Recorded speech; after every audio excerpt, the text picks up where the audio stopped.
Hi, this is Scott Kokenauer. It looks like I have a sunburn, but I don't. It's just the lighting in my room right now. I am here with Kelly Ashby Consulting. I'm with servingstrong.com. We have been just interacting with one another. And Kelly, I want to ask you, I've noticed a couple of things that you have posted on social media recently about the upcoming school year and COVID and all that sort of thing. So tell me a little bit more about that. Yeah, well, been talking to a lot of parents, and I have a lot of teachers, relatives, and so talking to them about some of the stressors related to going back to school, especially in, this time of COVID-19. And so I wanted to put something together for, both teachers, but also parents, because I really think that they are feeling a lot of that stress, but also perhaps their children might be feeling some of that stress coming from them. And so wanting to put together a session on giving them some tools on how they can raise resilient kids, especially during this challenging time of COVID. So let me share with you a little bit about what I'm looking at putting together and get your feedback on it. Does that sound good? Okay, that sounds great. I've got a grandchild who's being raised by my daughter and her husband, and this is just what they could use. Oh, well, that's good. Thank you for letting me know that. I'll certainly make sure that you get a copy of it when I'm done. Okay, all right. All right. So one of the things we know is behaviors, or excuse me, the emotions are oftentimes under the waterline, are invisible. And so we don't necessarily know maybe what our child is feeling until they act out or that behavior is displayed. So like when you look at the left-hand side of this slide, maybe they're feeling anxious, or maybe the parent is feeling anxious and stressed about some of the things. Well, how does that show up? Well, oftentimes that will show up as, maybe snapping out at a loved one or someone else, or maybe displaying some more aggressive behaviors and being really problem focused, looking at all the things that might go wrong as we reopen schools and that type of thing. So wanting to try to kind of flip that around a little bit, but shed some light on what those emotions might mean, especially when they show up as behaviors. And so trying to give parents the words and the tools to be able to help their young person be as emotionally intelligent as possible, which lends itself to increasing resiliency. So this particular model is actually from Yale. It's called the ruler approach to this. And I'm just going to real quickly through this, because this will be some of the information that I go into more depth in my longer recording for the Raising Resilient Kids session. So the first one is recognizing the feelings. So recognizing what you're actually experiencing and what emotion that you're having right now, and being able to understand the impact that those emotions have. So that's recognizing and understanding is really about the self-awareness piece, but also understanding that other people are also having these kinds of emotions as well. And so knowing the impact that they have on our behaviors as well as our thinking skills certainly will be important as young ones head back to school.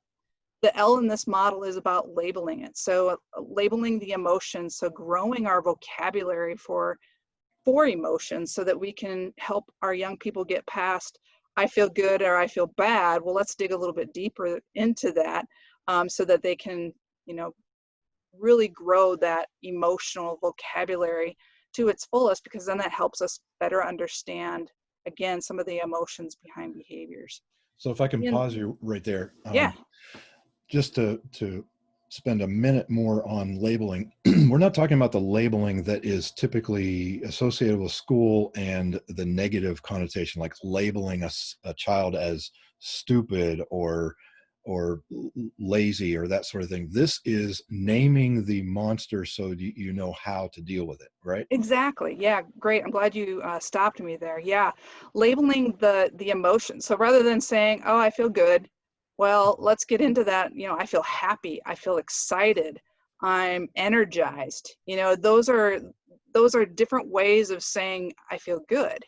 Right. And Okay. so same thing with perhaps unproductive feelings. I just feel bad. Well, do you feel sad? Do you feel anxious? Do you feel nervous? Because once you know what the emotion is, like you said, then we can do something about it. And we can kind of unwrap the layers to that emotion to hopefully help people feel, more productive and feel better All right. about Good. things. Good. Yeah. Thank you for clarifying that.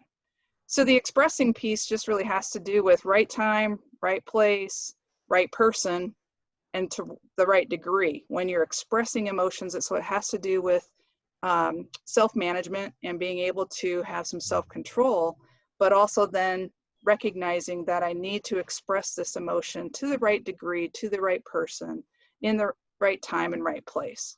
So Mm-hmm. teaching young people how to do that is a part of, this program and what I want to do. And the last one has to do with regulating. And so that has to do with, being able to keep your emotions under control when it's not the right setting, to, say, explode with a bunch of negative emotions, and being able to have that control to save it for the right time, and be able to manage especially those emotions that are going to interfere or inhibit our ability to interact well with other people, or even, think clearly. So Right. that's the ruler model. I'm going to go more depth in it with my longer recording here when I put this all together for raising resilient kids. Great. Yeah. Great. And you and I have been working on it's good to get input from real people Mm-hmm. experiencing real emotions about the upcoming school year. Exactly. So we've created a sort of very simple survey, Yep. and you can see the link there. Tell us more about that. Yeah. So in putting this whole series together, I wanted to ask parents, what are they feeling, but also what are their children feeling about returning to school. And so in order to, collect more information about what exactly parents are going through and their children, we wanted to put together this little survey that just asks them one question, what are you most afraid of as it relates to going back to school, or sending your young person back to school, and sharing whatever that they want with us. So I'm looking for 100 people to give me some input. And from that, you can also let me know if you're interested, once I have this full recording ready to go, if you're interested in having me send it to you. That's great because, you know, um, I know there are a lot of parents who are just, they're looking for an outlet. They're looking for something that's productive about how they're feeling. This is a perfect way to do that. So if you're watching this and you're a parent of a child going to school, or you're deciding whether or not to homeschool and all that sort of thing, and you want your feelings about this situation to be used for good, because Kelly will use all 100 or more of the responses to create more help, more insight that comes from your input. So it's bit.ly/raising resilient kids. So anything else, Kelly? Uh, I just wanted to put my contact information up here Mm-hmm. again. So if somebody wants to reach out directly right away, they can reach me by telephone 319-855-2237, or by email, Kelly, and that's spelled Kelley, at kellyashbyconsulting.com.